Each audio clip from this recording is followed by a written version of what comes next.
कोटिशतं द्वादशैव कोटो लक्षानि शीतिसधिकानि चैव पञ्चाशदष्टौशसहस्रसङ्ख्यमेतच्युतं पञ्चपदं नमामि।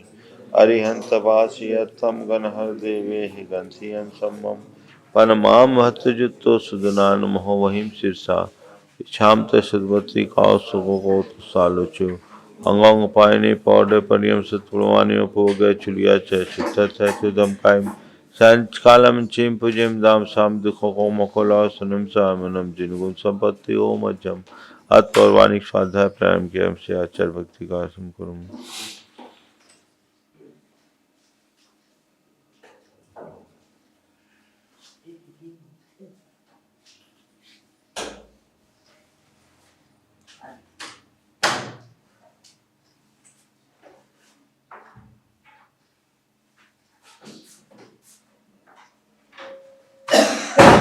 श्रुत जलधिपारिये सपरमद विभावना पटमतिभ्य सुचरित तपो निबुद्धो नमो गुरुभ्यो गुण गुरुभ्य छत्तीस गुण समज्ञे पंच विहाचार्य करण संदर्शे शिष्यानुज्ञा कुशले धम्माय सदा वंदे गुरु भक्ति संजमेने तरंत संसार सायरम घोरम छिन्नन्ति अट्ठकम्मं जम्मन मरणं न पावन्ति ये नित्यं व्रतमन्त होम निरता ध्यानाग्निहोत्राकुला सत्कर्माविरता तपोघना साधु क्रिया साधु शील प्रावरणा गुण प्रहरणा चंदार्गते ज्योतिका मोक्षद्वारक पाठ पाठन बटा प्रणंतु माम साधव गुरुवा पांतो नो नित्यं ज्ञान दर्शन नायिका चारितारणो गंभीरा मोक्ष मार्गोपदेश का श्याम तैरवती का सुसालुचु समनान समदर्शन समचरितानुमंजवा चरण मारिया नमारा दशनानुदेशानुवध्यानम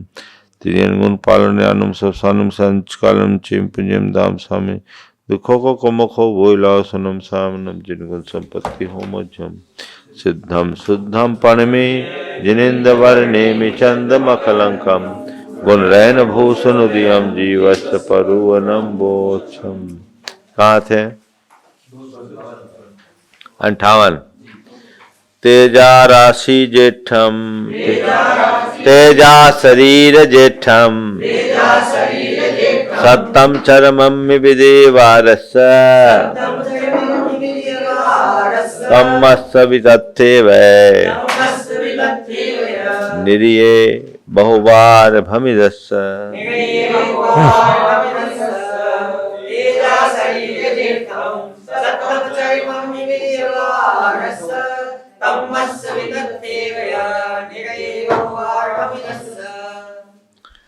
यहाँ पर ये बता रहे हैं कौन शरीर का उत्कृष्ट संचय कहाँ होगा, है ना। तो उत्कृष्ट संचय की अपेक्षा यहाँ बात हुई।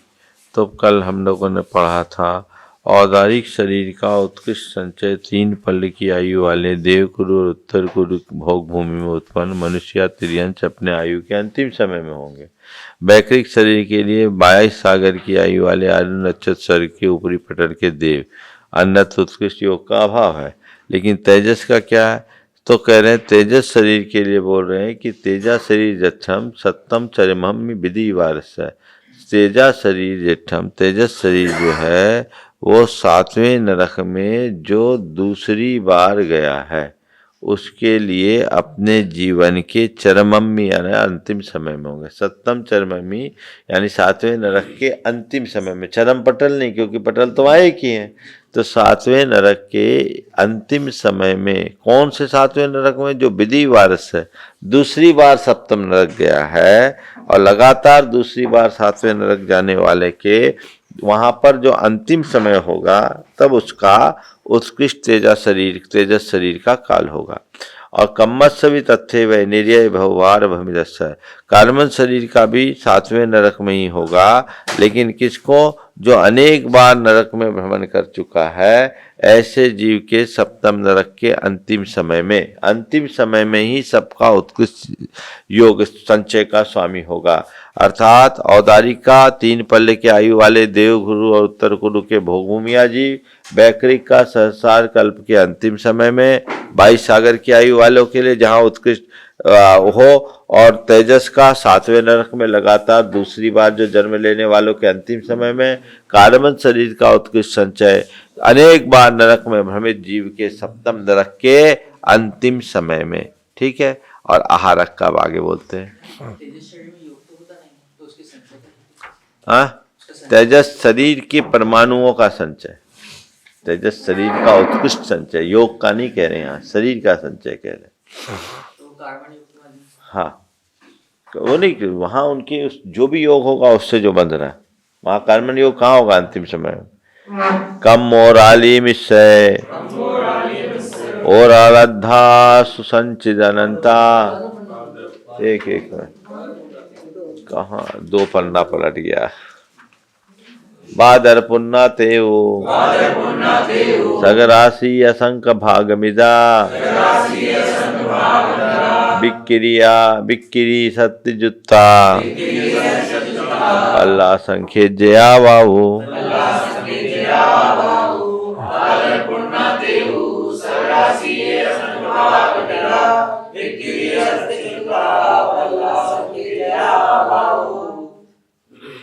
आहारक का नहीं बताया ना।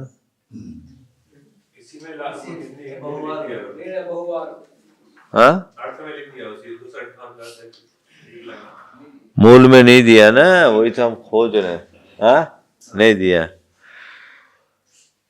उत्कृष्ट योग आदि सामग्री मिलने पर छठे गुण स्थानवर्ती होते, चूंकि उनका स्थान ही एक है, वही होगा अंतर्मुहूर्त का काल है।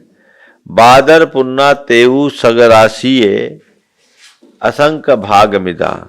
बादर पर्याप्त जो है तेजस का एक जीव, उनका जितना प्रमाण है उनमें असंख्यात का भाग देने पर जो जीव आए वो क्या है, बिक्री शक्ति जुत्ता, वैक्रिक शक्ति से युक्त है।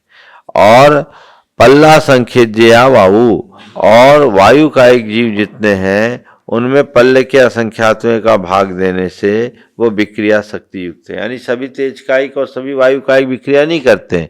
बादर पर्याप्तक तेजकायिक जितने जीव हैं उनके असंख्यातों भाग वो विक्रिया शक्ति से युक्त है, और वायुकायिक जितने जीव उनके पल्ले के असंख्यातों भाग विक्रिया शक्ति से युक्त हैं। ये कहने का आशय है ना। वो तेजस शरीर नहीं, जिस तेजस शरीर की बात कर रहे हैं वो तो निश्चरणात्मक तेजस है, शुभ भी होता है अशुभ भी होता है। यहाँ अनिश्चरणात्मक तेजस सभी जीवों को होता है। वो तो एक अच्छा ही माना जाता है ना, क्या तेजस जो हमारे सब जीवों के जो होता है। हाँ, फिर वो नरक में कैसे हो रहा है? तुम किस चीज को समझ रहे यहाँ? यहाँ किसकी विवक्षा है? तेजस शरीर नाम कर्म के बंध के बाद जो तेजस शरीर के योग कार्य परमाणु कर्म परमाणु उनका संचय कहाँ होगा? यानी तेजस शरीर के योग्य नौकर्म परमाणुओं को सबसे ज्यादा ग्रहण कौन करेगा, उसकी बात कर रहे। उत्कृष्ट योग से वही करेगा, तत्प्रायोग योग वही होगा जिसका टाइम का भेद है ना, हाँ, समय है। तो ये पल्ल के असंख्यात भाग है। पल्ल के असंख्यात माने पल्ल का जितना समय है उससे भाग दे दो असंख्यात का, उतने होंगे। तो नंबर आ गए। हाँ, तो उतने नंबर हमको चाहिए ना, कितने जीव वहाँ करेंगे। टाइम से हम व्यक्ति का भी तो नंबर ले सकते हैं। तो हम जितने जीव हैं, ये गणित में ऐसा रखो कि जितने वायुकायिक जीव हैं असंख्य है। अब असंख्य में असंख्य का भाग देना है, तो कितना भाग दें? तो एक पल्ले में असंख्यात का भाग दो, जो बचे उतना। तो उतने जीव जो वायुकायिक हैं वो विक्रिया शक्ति से युक्त हैं, बाकी नहीं। अंतर तो विक्रिया में विक्रिया होती रहती है। तो बादर पर्याप्त अग्नि का एक जीव जो है, जो जितने भी बादर पर्याप्त अग्नि का एक जीव है उनको असंख्यातवां भाग देंगे तो घनावली के असंख्यातवें भाग बटा असंख्यातवां होगा।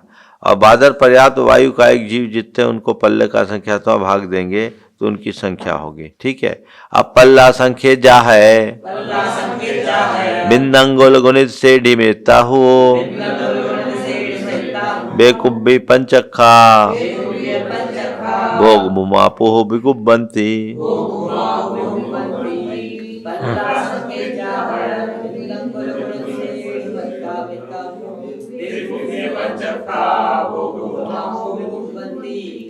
कह रहे पल्ला संख्य जाहै, पल्ल के असंख्यातवें भाग से गुणित, आहत यानी भाजित, बिंदंगुल घनांगुल से गुणित, श्रेणी मात्र जगत श्रेणी, ठीक है, को जो है वो बेगुबी पंचखा, पंचेंद्री मनुष्य त्रियंच जो है वैक्रिक करते हैं, ठीक है। और भोग मुआ पुह बनती, और भोग भूमिया जो जीव है वो पृथक विक्रिया करते हैं।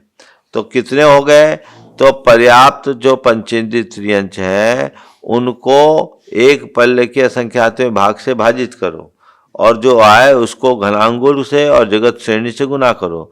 तो पल्ल गुणित घनांगुल गुणित जगत श्रेणी बटा असंख्यात, इतना कर लेंगे तो इतने पर्याप्त पंचेंद्रिय त्रियंच कर्म भूमि अथवा भोग भूमि दोनों मिलाकर विक्रिया करते, असंख्यात त्रियंच विक्रिया करते हैं।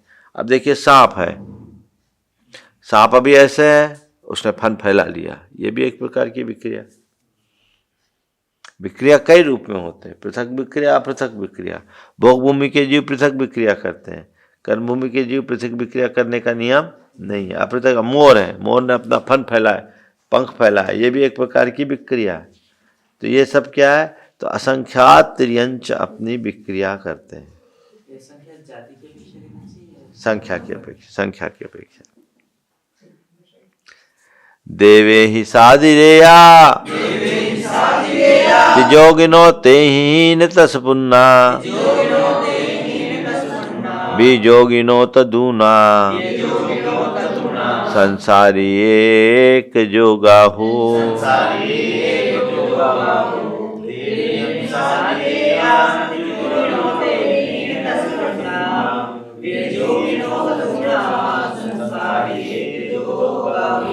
देवे ही साधिरेया तिजोगिना, देवों से कुछ अधिक तीनों योगियों का प्रमाण है। मन वचन काय तीनों योग लेंगे, पंचेंद्रियों की अपेक्षा चर्चा चल रही है, वो देवों से कुछ अधिक है, ठीक है। और तेहीन तस पुन्ना, और पर्याप्त राशि में से तीन योगियों की को घटा देंगे तो जितना रहे वो दो योगियों का, बीजोगिनो तदुना, है ना, तो वो दो योगियों का प्रमाण होगा। और संसारी राशि में से दो योगी और त्रियोगियों का प्रमाण घटा देंगे तो एक योगियों का प्रमाण आएगा, ठीक है। तो क्या हुआ? देवों से अधिक तीन योगियों का प्रमाण है, पर्याप्त राशि में त्रियोगियों का संख्या घटा देने पर जो बचे वो दो योगियों का है, और दो संसारी राशि में दो योगी और त्रियोगियों की संख्या घटा देंगे तो क्या बचेगा? एक योगी की, ठीक है। हाँ करते हैं, भोग भूमि के समान चक्रवर्ती भी पृथक विक्रिया बताई है ना। क्या बोल रहे हैं? असंख्यात। अंतो मुहूर्तमेता चौमन जोगा कमेन शंख गुना, तज्जोगो शामन्नम चौवच योगा तदोद शंख गुना, तज्जोगो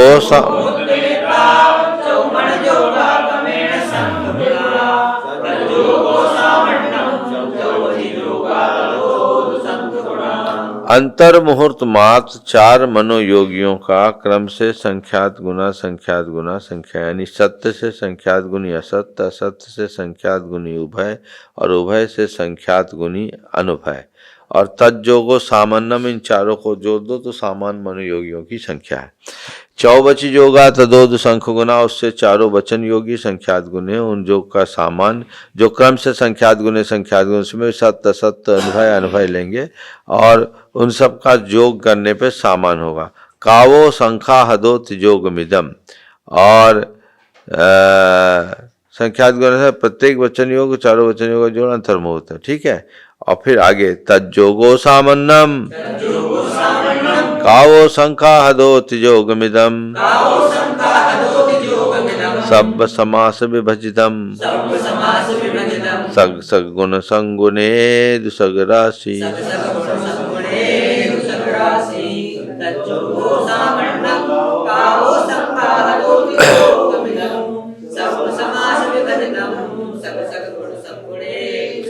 तज्जोगो सामान्यम अर्थात चारों वचन योग का योग मिला दो तो सामान्य वचन योगियों की संख्या हो गई।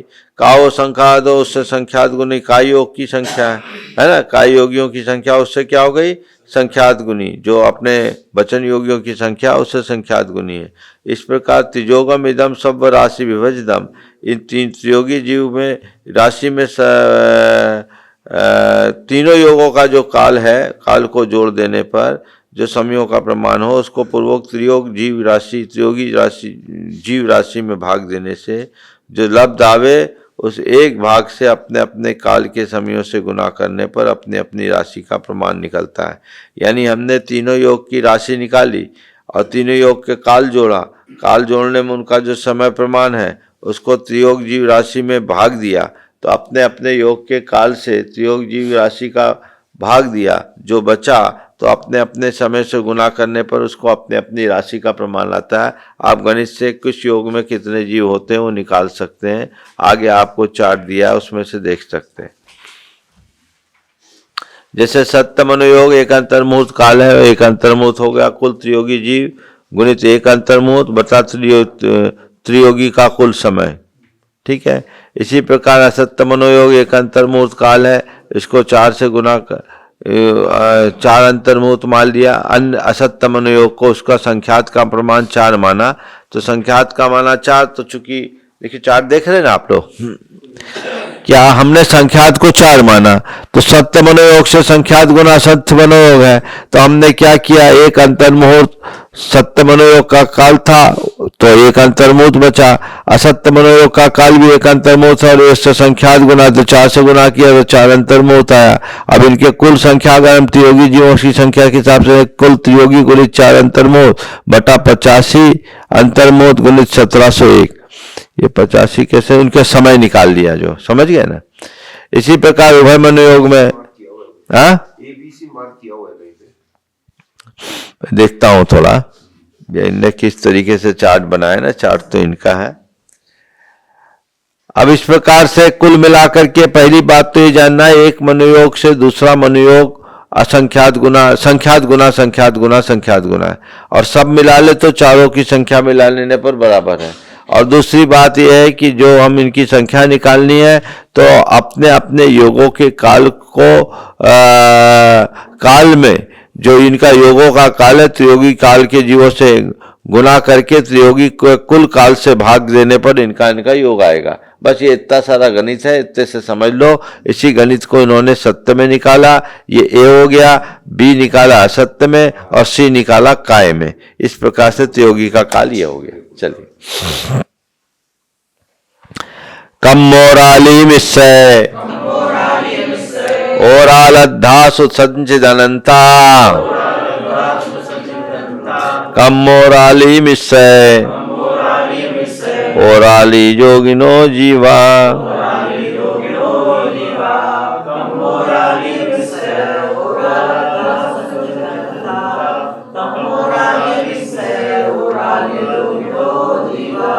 कार्बन का योग और ओराली मिश्र अर्थात औदारिक मिश्र योग तथा ओराल अध्यासु संचित अनंता औदारिक का योग के समय में जो एकत्रित होने वाले कार्बन का योगी हैं। औदारिक मिश्र का योगी तथा औदारिक मिश्र का योगी जीव अनंता अनंत है। आगे की गाथा से स्पष्ट होगा। समयत्तय संखावली शंख गुणावली समास हृद राशि सगुण गुण दे थो वो असंख संखा दो कमसो।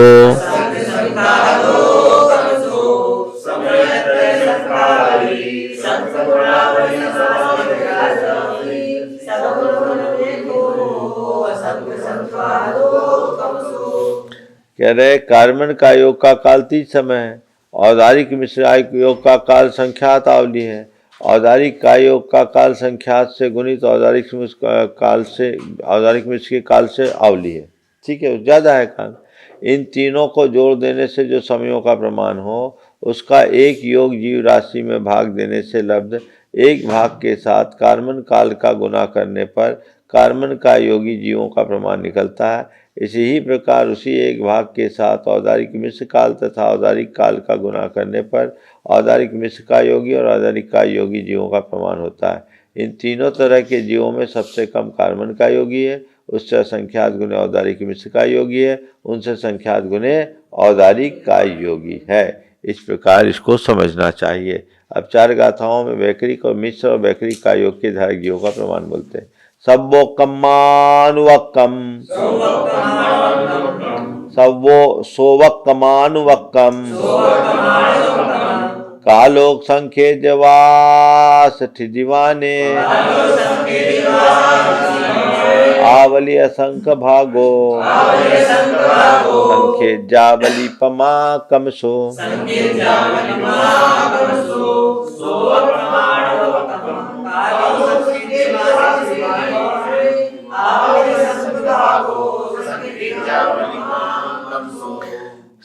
संख्यात वर्ष की स्थिति वाले, उसमें भी प्रधानतया 10,000 वर्ष की स्थिति वाले बेंतर देवों का सोपक्रम तथा अनुपक्रम काल क्रम से आवली के संख्यात विभाग और संख्यात आवली प्रमाण है। भी गाथा पढ़ते जाओ, आगे आएगा।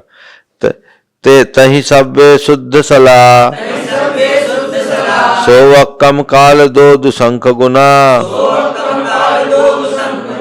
तत्तो संख गुणूना, अपुन्न कालम में शुद्ध सला।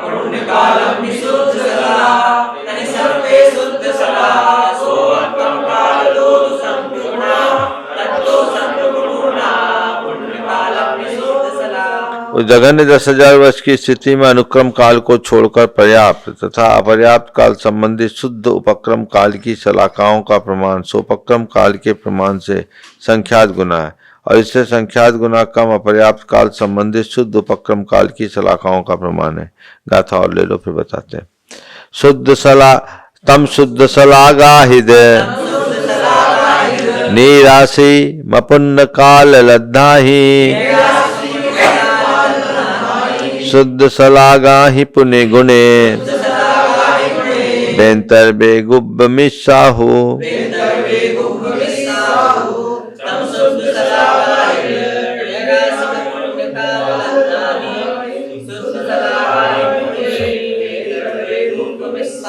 जो बेंतर देवों के प्रमाण से उपर्युक्त सर्वकाल संबंधित शुद्ध उपक्रम सलाका प्रमाण का भाग देने से जो लब्ध आवे, उसका अपर्याप्त काल संबंधित शुद्ध उपक्रम सलाका के साथ गुना करने पे जो प्रमाण हो, उतने ही वैकरिक मिश्र का योग के धारक बेंतर देव समझने चाहिए। फिर आगे, तही शेष देव नारे, मिश्र जुदे सब मिश्र बेगुब्बम, सुर निरय काय जोगा, बेगुब्बी काय जोगा हो।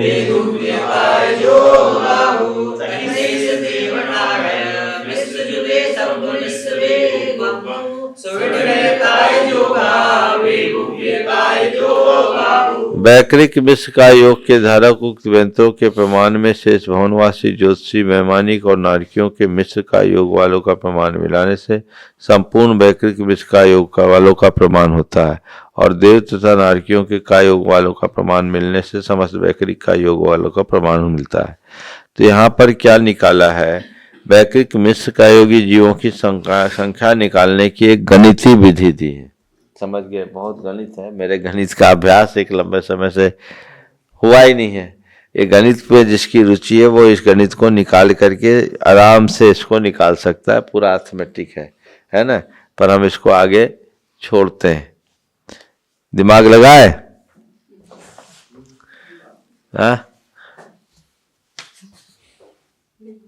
अभ्यास के अभाव में छूट गया। चलो आगे चलते हैं। आहार काय जो उपयोग रमना है, उपयोग रमता है। कम से कम देखिए हमारे शास्त्रों में सब चीज का कितना मेजरमेंट है। वो अलग है। आहार काय जोगा चौवन्नम होन्ते एक समयम ही, आहार मिश्र जोगा सत्तावीसा दो कसम।